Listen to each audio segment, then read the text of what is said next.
Welcome back to Mountain Health Today. We're having a discussion with Harry Weiss, CEO, Tahoe Forest Health System.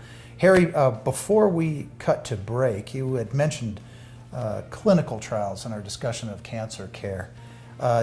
Tell me how that is an important element to the procedures. With chemotherapy services, advanced cancer centers really love having the feature of clinical trials, which are really the latest advances in cancer care, and so we're privileged that we are a full participant with UC Davis on clinical trials in cancer care. And then recently we've also signed an agreement with UCLA, which is very complementary, which gives us some additional areas of clinical trial for greater outcomes, improved outcomes in cancer care.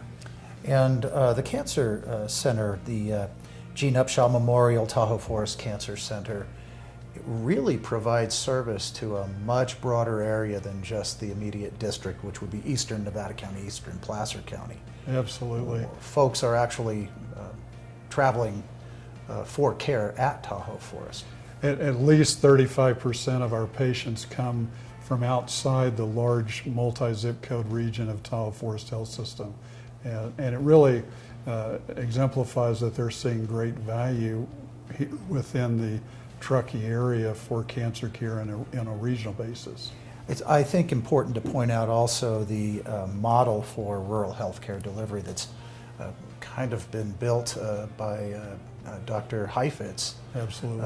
Which makes it possible for people to travel perhaps to the cancer center for diagnosis purposes, but then go back home and receive their care from their primary care physician. Right. Through telemedicine. Right, and again, just a special thank you to Dr. Larry Heifetz. This was a lot of his vision originally.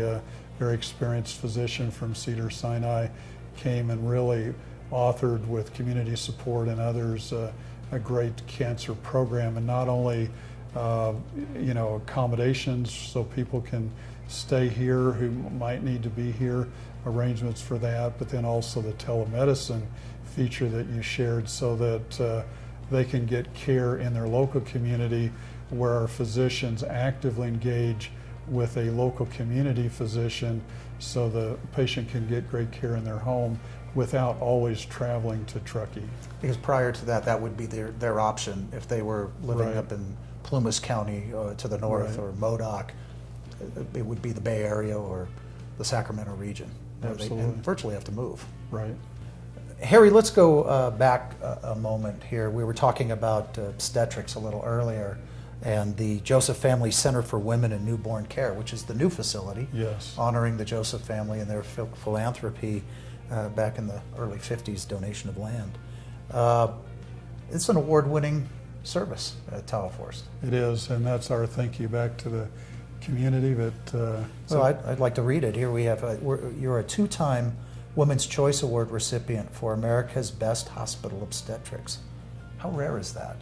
It's quite rare in my experience in both rural and urban areas, and it really shows the value that our patients see in the program, and it also shows a very specific commitment to excellence in service by all of our OB staff and all of our physicians that are actively engaged in our OB program as well. So it's just a tremendous thank you to our community. And it's based on patient satisfaction. Absolutely. Scores. Yes.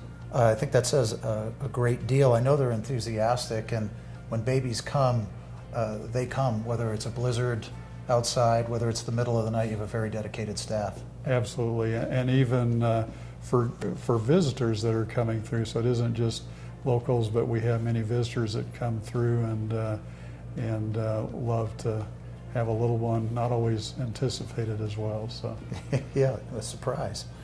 Tahoe Forest Hospital District, it's a critical access hospital. That's its designation. What does that mean?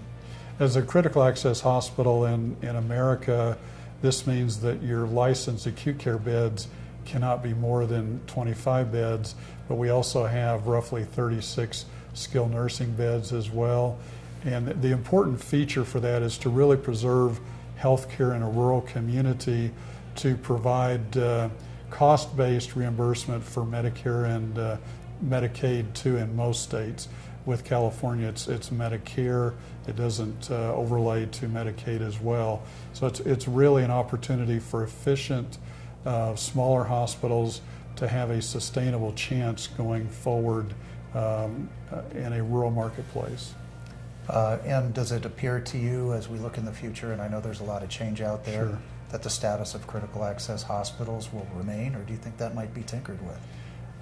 Hopefully, critical access legal status will be maintained. I haven't read or seen anything that says it's going away because it is one of those important pillars that allows very fragile healthcare in rural markets to continue. So if it were to go away, that would be a blow to rural hospitals all across America. All across the country. This is Mountain Health Today. I'm Ted Owens. Our guest is Harry Weiss. We'll be back in just a moment. I'm Ted Owens, and I host a new program called Mountain Health Today, where we'll talk about all things healthcare and how it affects you and your community.